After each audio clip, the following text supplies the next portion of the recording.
Bonjour à toutes et à tous, c'est Kevin pour les Ludovores et ce deuxième suivi du menu crowdfunding. Vous connaissez peut-être un petit peu maintenant le nouveau format, à savoir que le menu crowdfunding a été divisé en deux parties. Les nouveaux projets sont toujours présentés le dimanche et les anciens projets, on en effectue en fait le suivi le mercredi. Et donc, en fait, c'est le moyen de vous rappeler un petit peu quel projet s'apprête à se terminer dans les heures, voire les jours à venir. Et puis après, on effectue un petit peu le suivi pour les autres projets précédemment présentés, mais auxquels il reste encore une semaine, 2 semaines, 3 semaines parfois. Voilà, sur ce, sans plus attendre, on passe au suivi de la semaine avec d'abord les projets annulés et ensuite les projets qui restent et à qui il reste encore quelques jours éventuellement.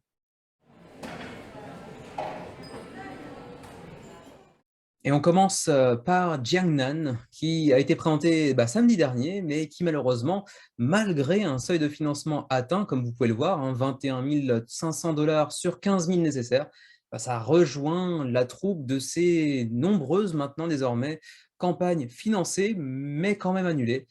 Et ça pose toujours cette même problématique qu'il faudra bien qu'on traite un jour sur la chaîne, à savoir quel est l'intérêt d'un seuil de financement si vous le dépassez, mais annulez quand même la campagne. C'est assez facile à comprendre au final, on en parlera certainement un jour, mais bon, c'est quand même assez dommage, d'autant que le jeu avait l'air sympa. Ils reviendront en début d'année prochaine de toute façon, apparemment en tout cas. Donc on les resuivra à nouveau le moment venu, pardon. Mais c'est quand même un petit peu dommage de voir près de 300 contributeurs réussir à faire atteindre au projet son seuil de financement, et puis juste après on leur dit bah finalement désolé les gars ou les filles, mais ce ne sera pas pour cette fois. Donc voilà, Jiannan, malgré 262 contributeurs, annulation. Contexte un petit peu différent pour Trinity of Rain, que j'avais présenté également samedi dernier, et qui est annulé également. Alors le projet n'était pas encore financé, on était à 167 contributeurs pour 17 500 francs suisses sur 29 000, mais bon, en gros, on était un peu plus des deux tiers, à peu près, du seuil de financement, donc ça aurait certainement pu financer à terme, mais ils ont préféré mettre fin à la campagne plutôt que d'attendre un financement poussif alors qu'ils estiment pouvoir faire mieux, ce que je pense également, puisque c'est vrai que le jeu a l'air relativement sympa. Donc allez voir la vidéo de samedi dernier pour en apprendre un peu plus, mais c'est vrai que c'est assez agréable en termes de projet pour un premier porteur qui plus est. Je pense qu'ils pourront faire mieux.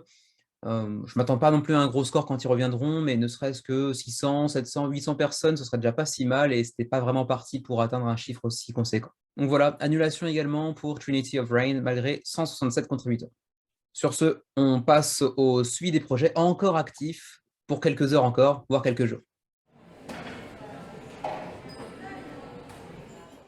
On commence avec Turning Tides pour le suivi des projets. Celui-ci, il vous restera au moment où la vidéo sera postée à peu près une journée, 24 heures plus ou moins, pour mettre la main dessus, pour ce petit jeu hollandais qui a été présenté le 16 octobre dernier. Pour ceux qui voudraient aller voir le menu crowdfunding concerné pour en avoir un petit peu plus d'informations sur le gameplay. On était à 170 contributeurs la semaine dernière, 201 maintenant, donc ça ne devrait pas atteindre plus de 250, je pense, maximum. Un petit projet quand même qui a attiré 11 000 € grâce à 200 contributeurs. Voilà, ça va financer tout juste, mais c'est financé malgré tout. Présenté le 23 octobre, Lords of Ragnarok était à 7 600 contributeurs la semaine dernière, 8 540 environ cette semaine, avec désormais 1 340 000 € environ accumulés sur 50 000 € de seuil de financement assez irréaliste, parce que Awaken Realms sait parfaitement qu'ils ne feront jamais 50 000 €, mais toujours plus proche du million. Alors, en tout cas, maintenant, il reste un peu plus de 2 jours. Donc, le moment où la vidéo sera postée, il vous restera encore un jour à peu près pour mettre la main sur sur ce nouveau jeu de Awaken Realms, nouveau jeu qui est quand même une refonte de Lords of Hellas, leur jeu, l'un des premiers jeux d'ailleurs de Awaken Realms sur les plateformes de financement participatif, qui avait fait d'ailleurs un énorme succès à l'époque. Depuis la semaine dernière, on a évidemment de nouveaux stretch goals qui sont venus s'ajouter. On était arrivé à peu près à Egil la semaine dernière. Alors, on a tout un tas de nouveautés, bien entendu. Une armée, par exemple, de 6 soldats en figurines, bien entendu, et leur dracard. On a eu aussi une armée de 5 prêtres. Non, 4. C'est la 5e armée des prêtres, pardon, excusez-moi. Ensuite, on a eu également quelques nouvelles cartes. Ensuite, on a eu des blessings, donc comment dit-on déjà des blessings? Des bénédictions de Hel et Heimdall. Bon, je me suis pas trop penché sur le sujet pour être très honnête, Ensuite, on a eu des upgrades de matériel qui avaient l'air assez sympa.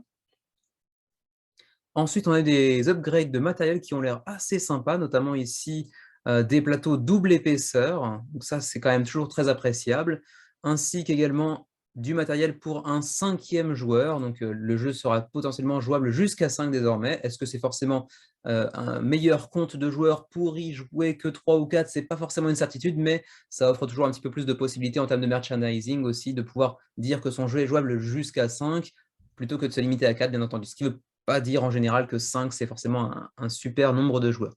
Quelques runes, supplémentaires ainsi que quelques terrains supplémentaires également et puis on en aura un autre, dans les heures à venir, mais pour l'instant, on ne sait pas encore de quoi il s'agit. Sur ce, Lords of Ragnarok, à 2 jours de la fin de la campagne, on est désormais à 8 540 backers. 4 930 contributeurs la semaine dernière, 6 544 aujourd'hui, donc une très très forte progression toujours pour SteamUp qui avait été présenté sur la chaîne le 23 octobre également. Je vous invite à aller retourner sur la vidéo en question si vous voulez en apprendre un petit peu plus sur le gameplay. Demain, quand la vidéo sera postée, il vous restera en gros une trentaine d'heures, un petit peu moins, peut-être 25-30 heures environ. Donc très très joli succès en tout cas pour SteamUp. Présenté le 30 octobre, Resident Evil était à 5860, je crois, 5860 contributeurs la semaine dernière, 7234, donc une très belle évolution que l'on doit majoritairement à la licence Resident Evil, bien entendu. Le jeu sait toujours attirer autant de personnes, ne serait-ce que par le facteur nostalgie dont il est imprégné, bien évidemment, pour bien des joueurs anciennement jeux vidéo, ou encore d'ailleurs jeux vidéo, mais désormais aussi jeux de société, avec des miniatures plutôt réussies a priori. Je pense que ça se base essentiellement là-dessus, hein, le succès, mais après, le gameplay, je ne sais pas après tout. Les 2 premiers, Resident Evil 2 et 3, qui étaient arrivés avant le premier, visiblement dans la chronologie des sorties Kickstarter, n'avaient pas été des succès énormissimes en termes d'estime, hein, je veux dire, en purement numérique, si, c'était des très beaux succès, mais ils n'étaient pas forcément devenus des incontournables pour autant. Est-ce que celui-ci saura relever la barre? A priori, les retours sont un petit peu plus positifs, donc à voir. Si vous êtes gros fan de Resident Evil, de peinture sur miniature, etc., c'est peut-être une bonne opportunité pour vous. Il reste actuellement 53 heures, donc environ 20 heures lorsque vous verrez cette vidéo pour vous prendre une petite décision concernant ce jeu qui a quand même attiré 7236 contributeurs pour 1 133 000 livres. Plus 500 contributeurs cette semaine pour Paint the Roses, qui avait été présenté le 16 octobre. Très joli succès pour un jeu dont on n'attendait peut-être pas autant. Ce serait peut-être d'ailleurs mal connaître North Star Game Studio, qui fait généralement de très jolis résultats, mais quand même, je n'imaginais pas qu'avec un thème tel que celui-ci, un gameplay tel que celui-ci, on pourrait attirer autant de monde. À ma grande erreur, hein, donc très très joli résultat encore pour ce jeu assez abstrait, coopératif, dans le monde d'Alice au Pays des Merveilles. Actuellement, 5 363 contributeurs, à 56 heures de la fin de la campagne, et déjà 283 000 $ accumulés sur 20 000 environ pour le seuil de financement fixé à l'origine. Présenté le 23 octobre dernier, Circadians, avec la réimpression de son jeu de base, donc First Light, ainsi que cette nouvelle extension standalone, si je me souviens bien, Chaos Order, était à 830 la semaine dernière, donc un petit plus 100, 110 environ, pour atteindre donc 937 contributeurs, 127 500 $ néo-zélandais sur 23 000 fixés au départ. Donc le jeu est financé bien évidemment. De toute façon, c'est du Garfield Games, comme ils le disent eux-mêmes, ils n'ont pas vraiment besoin de passer par le financement participatif. Il n'y a pas d'exclusivité, rien de spécial pour vous encourager à vraiment aller chercher ce jeu durant sa campagne, autre que le simple fait d'aider un peu Garfield Games dans son financement du jeu. Ils n'ont pas vraiment besoin de ça. C'est pour ça aussi, je pense que le score est relativement faible. Ça se comprend. De toute façon, le jeu arrivera en magasin, donc il n'y a pas franchement de grandes attentes à avoir concernant cette campagne à proprement parler. Donc, il restera environ 25 heures, 30 heures avant la fin de la campagne, quand la vidéo sera postée. Le jeu est largement financé, pas d'exclusivité, pas de stretch goals, rien à dire. On enchaîne avec Senjutsu, présenté le même jour, donc le 23 octobre dernier. On était à 9 900 contributeurs la semaine dernière, 10 330 cette semaine à 3 jours de la fin de la campagne. C'est donc la dernière fois aussi que vous verrez Senjutsu sur le suivi du menu crowdfunding et la dernière fois que vous verrez très certainement ma tronche sur une campagne de jeux de société sur Kickstarter. Première et dernière fois, j'imagine. En tout cas, on a fait une progression assez légère. Généralement, les derniers jours sont les plus actifs, les plus dynamiques après les premiers jours pour attirer un max de contributeurs, mais Senjutsu avait un early bird, et le early bird, ça bloque un petit peu cet effet de sprint final, ce qui fait qu'on a assez peu progressé finalement. Ça peut être aussi dû au fait que le all-in n'est peut-être pas financièrement aussi intéressant que ce que laissaient penser les auteurs à l'origine. Après, je vais non pas du tout leur jeter la pierre, parce que bien entendu, faisant un tout petit peu partie du projet, et puis comme vous voyez, je suis encore contributeur à l'Arjos, hein, pas de problème, je vais en all-in. Mais ceci dit, c'est vrai qu'on aurait pu espérer un all-in financièrement un poil plus intéressant que ça. Mais d'un autre côté, je ne sais pas vraiment ce qu'il en coûte véritablement de produire un jeu avec autant de figurines, etc. Donc, je ne saurais pas vous dire. Il y a aussi quand même des tapis de néoprène, etc. Pas mal d'extensions quand même. On en a encore une qui est venue s'ajouter d'ailleurs très récemment. Alors, leurs pledge, enfin leurs add-ons sont coupés en deux, c'est toujours un petit peu chiant. On a rajouté récemment 2 personnages légendaires de l'histoire japonaise. Ce sont les 2 premiers, enfin les 2 vrais personnages de la campagne, hein. Tous les autres sont des archétypes, mais ne sont pas issus de l'histoire véritablement japonaise. Par contre, les 2 que vous voyez ici, Sasaki Kojiro et Miyamoto Musashi, ce sont 2 samouraïs légendaires, hein, de l'histoire du Japon. Et du coup, ben, c'est vrai que c'est encore plus attirant. Je sais que les quelques Japonais avec qui j'ai pu parler du projet m'ont dit, quand ils avaient vu Sasaki et Miyamoto, qu'ils étaient quand même vraiment encore plus enclins à backer. Donc voilà, ça devrait quand même largement booster malgré tout la campagne, ou pas, on verra bien. Mais pour l'instant, c'est vrai que la dernière semaine n'est pas si folle que ça. Il reste encore quelques petits trucs à débloquer. J'ai parlé moi-même avec James encore récemment. Il m'a dit qu'il était en contact avec Game Trace pour éventuellement un insert. C'est eux qui les ont contactés et non l'inverse. Donc, est-ce que ça va se faire? Là, je ne pourrais pas vous faire de promesses là-dessus. J'en ai absolument aucune idée. Cela étant dit, on aura quand même eu une très jolie campagne. Bon, si ce n'est peut-être les 2-3 derniers jours où c'était un petit peu plus mou. On verra les derniers jours ce qui se passe. Peut-être qu'on a encore des nouveautés à dévoiler. Je pense que c'est le cas pour relancer vraiment les 2 derniers jours. Je pense qu'il y aura des annonces assez intéressantes. Quelques nouvelles langues également, mais je pense que ça intéresse un petit peu moins les gens. Ouais, je pense que je peux peut-être aussi l'annoncer désormais. La version japonaise sera confirmée. Parce qu'en fait, bah, j'ai servi un peu d'entremetteur. C'est pas encore officialisé, mais bon, je peux quand même en parler un petit peu. Bah, en fait, j'ai cherché pour eux un éditeur qui serait susceptible de publier le jeu au Japon. Je suis un peu en négociation avancée avec l'éditeur en question. Et bien sûr, je suis intermédiaire entre les 2 parties. On verra. Pour l'instant, c'est pas encore signé. De toute façon, c'est pas quelque chose qui vous intéresse outre mesure de votre côté. Mais bon, c'est quand même assez fun de découvrir un petit peu ce versant de l'industrie. C'est assez passionnant. Voilà pour Senjutsu, 10 327 contributeurs à 3 jours de la fin de la campagne.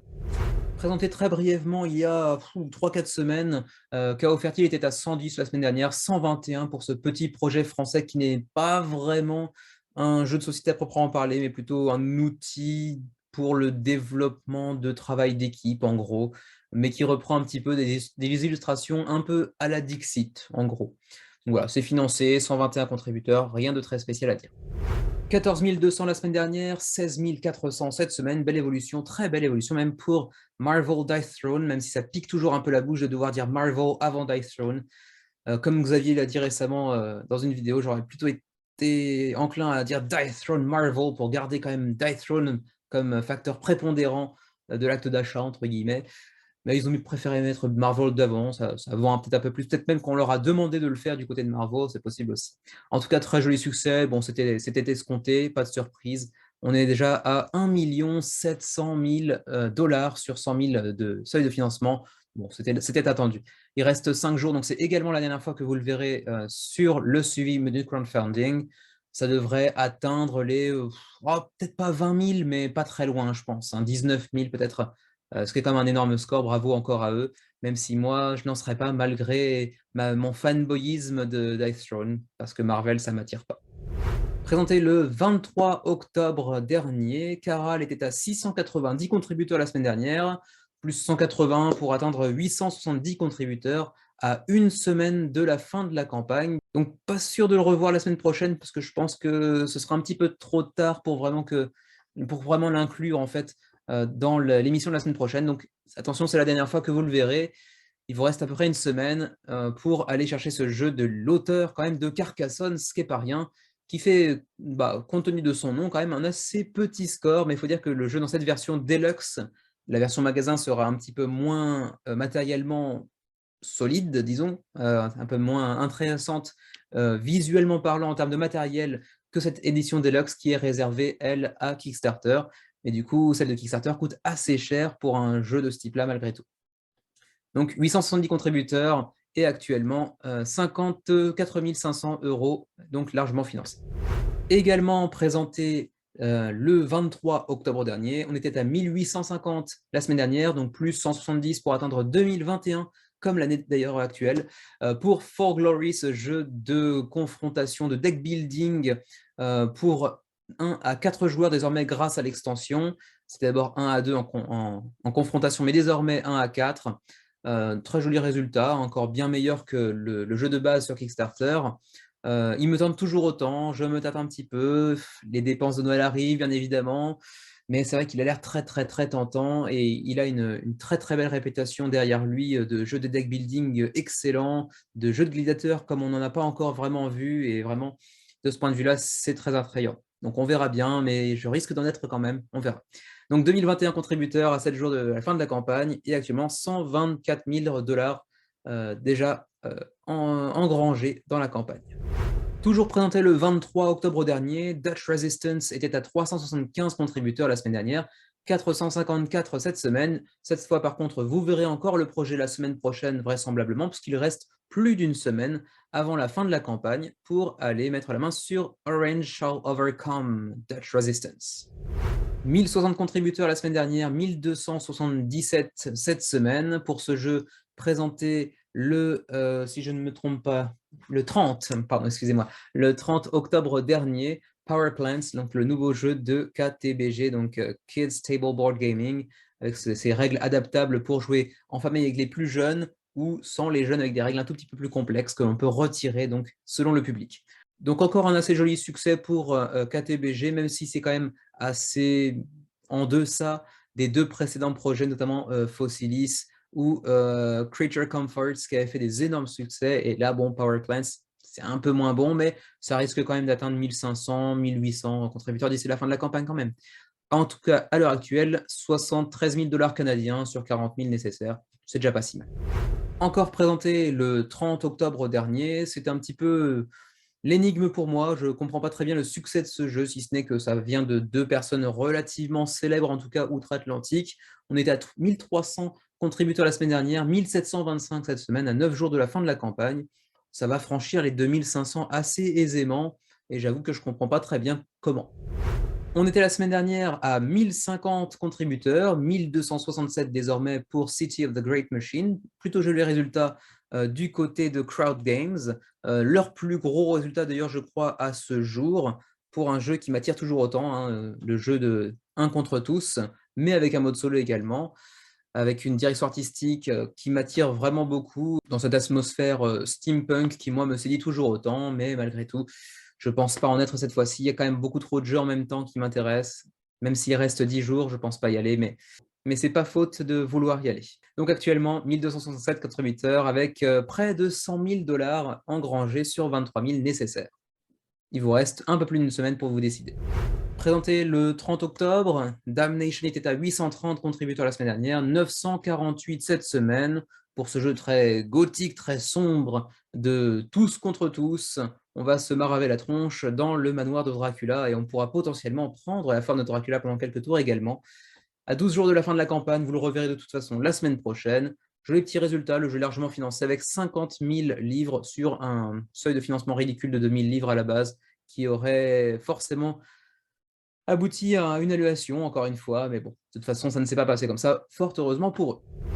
Toujours dans les jeux présentés le 30 octobre dernier, on passe désormais à King Hill, qui la semaine dernière était à 590 contributeurs, 650 cette semaine, donc ça évolue doucement mais sûrement à 13 jours de la fin de la campagne. et donc actuellement 28 823 dollars sur 20 000 de seuil de financement. C'est financé et ma foi, ça a l'air d'être un projet quand même assez intéressant, seul ou à 2 joueurs.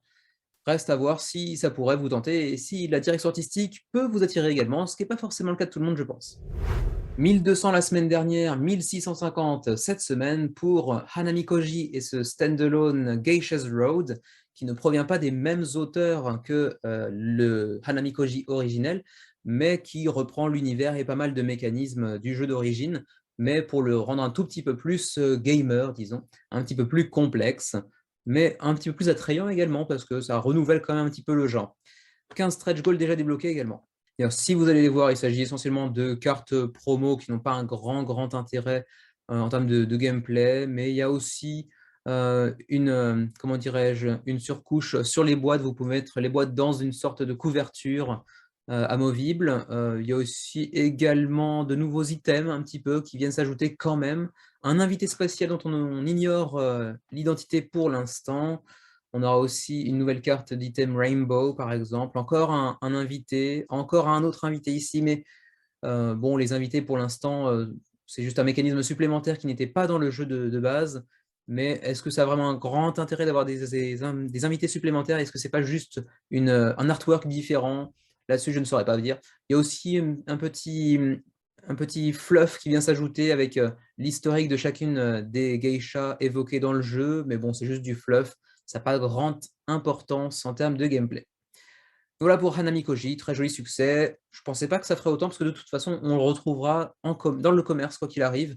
Mais en tout cas, 80 000 dollars accumulés désormais, avec 1650 contributeurs à 3 semaines de la fin de la campagne. On est encore loin, donc vous avez largement le temps de prendre une décision. Toujours présenté la semaine dernière, donc le 30 octobre, Crossroads Inn était à 110 backers et désormais 125. Ça avance toujours pas des masses et ça va finir mal, ou ça va finir financé, mais avec un score vraiment rikiki. Bon, c'est pas tout à fait encore impossible, il reste quand même 3 semaines, il y a largement le temps. Ça peut financer s'il conserve la campagne en l'état, comme ça, mais c'est vrai que pour un jeu qui provient là encore d'un jeu vidéo, comme ça se fait beaucoup récemment, même si c'est un jeu vidéo assez mineur évidemment, faire aussi peu de backers et avoir sa campagne encore pas financée après 2 semaines de campagne, c'est pas très engageant, il faut bien le dire. Voilà pour Crossroads Inn sur GameFound, celui-ci. Encore 21 jours et 11 000 € pour l'instant sur 20 000 nécessaires. Et le dernier projet, je triche un peu parce que celui-là, je ne l'avais pas vu. Il est arrivé sur Kickstarter il y a plus d'une semaine, donc en fait, je l'ai raté tout simplement. Contrairement à Age of Galaxy, que je n'ai pas raté, mais qui est arrivé trop tard au moment où j'ai tourné la vidéo de samedi dernier. Donc ce sera présenté dans le samedi suivant, en fait, tout simplement. Mais celui-ci, c'est trop tard, la campagne est déjà bien lancée, même s'il reste encore 3 semaines, donc je prends quand même le temps de vous en parler rapidement. Il s'agit de World Auto Racing, qui reprend très clairement les mangas japonais des années 90-2000, tels que Initial D, par exemple.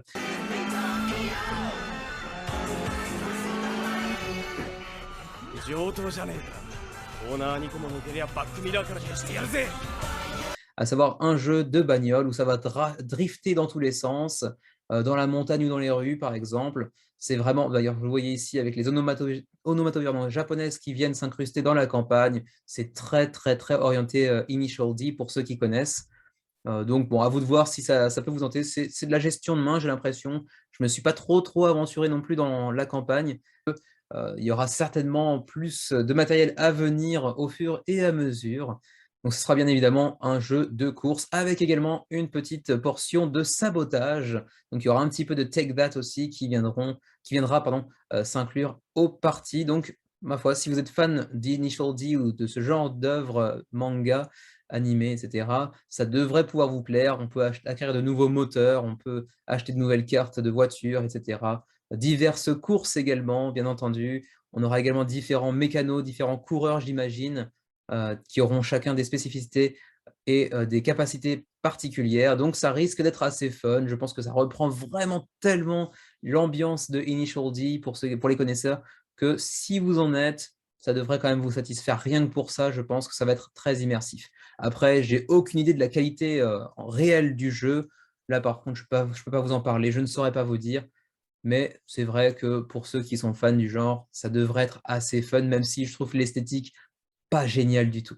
Le shipping, c'est 5 $ partout? Ah oui, c'est 5 $ partout dans le monde. Bah, écoutez, c'est vraiment pas très cher du coup. Si vous vous y intéressez, c'est une raison supplémentaire d'y aller parce que 5 $ de frais de port, c'est vraiment pas grand-chose. Quant au jeu lui-même, c'est 49 $ pour, 5 decks différents. Donc apparemment, comme c'est à collectionner, vous aurez un certain nombre de decks, préconstruits. Donc ça fait déjà quand même 79 cartes uniques apparemment. Si ce n'est pas d'ailleurs 79 cartes uniques plus les oui c'est ça, plus les autres cartes, donc 220 cartes plus 79 cartes uniques pour 49 $. C'est pas spécialement très, très cher, plus 5 $ de frais de port. Je suis pas du tout passionné par Initial D et tout ça, mais si j'en étais, je serais certainement de la partie. Il y a également la même chose plus bas, mais je sais pas, je vous laisserai aller découvrir parce qu'il y a plus ou moins 2 fois le même genre de pledge, j'ai l'impression, mais peut-être un qui arrive en mai 2022 et l'autre en février 2022. Oui, c'est juste parce que c'est en édition limitée, enfin, la première vague arrive, plus tôt, bien évidemment, et donc elle est limitée à 1000 contributeurs, ce qui est pour l'instant pas encore atteint. Mais il y a quand même 66 contributeurs qui se sont dit: «Non, non, moi je veux le jeu plus tard». OK, pourquoi pas. On a aussi pour 90 $, un Twin Turbo qui vous donne 2 fois, 5 decks, donc en gros le double de matériel quoi, en gros. Et puis, c'était à peu près tout parce que ça aussi c'est sur 2 vagues apparemment. Voilà, eh bien écoutez, si vous êtes fan, de licences, telles que Initial D, ça devrait pouvoir vous plaire. Même si vous êtes fan éventuellement des épisodes de comment ça s'appelle déjà? Fast and Furious, ça pourrait être à peu près dans le même univers. Donc 965 contributeurs à 21 jours de la fin de la campagne et déjà 88 000 $ accumulés sur 20 000 nécessaires. Sur ce, ma foi, c'est à peu près tout pour cette semaine dans le suivi du menu crowdfunding. Vous avez pu l'apercevoir peut-être, le deviner. Je n'ai pas ajouté cette semaine et je ne le ferai pas non plus à l'avenir, je pense, les jeux présentés samedi dernier, parce qu'en fait, il s'est passé quoi, 3 jours, 4 jours entre le moment où j'ai filmé le menu crowdfunding précédent et ce menu. Il n'y a pas beaucoup d'évolution, ça ne sert pas à grand-chose de suivre sur 4 jours, donc vous les référez à partir de la semaine prochaine, bien évidemment. Et je pense faire ça chaque semaine. Vous me direz ce que vous en pensez. Si vous voulez absolument les voir, je les ajouterai, mais je ne pense pas que ce soit une grande nécessité. Sur ce, je vous remercie d'avoir suivi ce petit suivi du menu crowdfunding, et puis on se retrouve peut-être 1 ou 2 jours plus tard pour une nouvelle vidéo avec Xavier. Et sur ce, bah, je vous dis à la prochaine.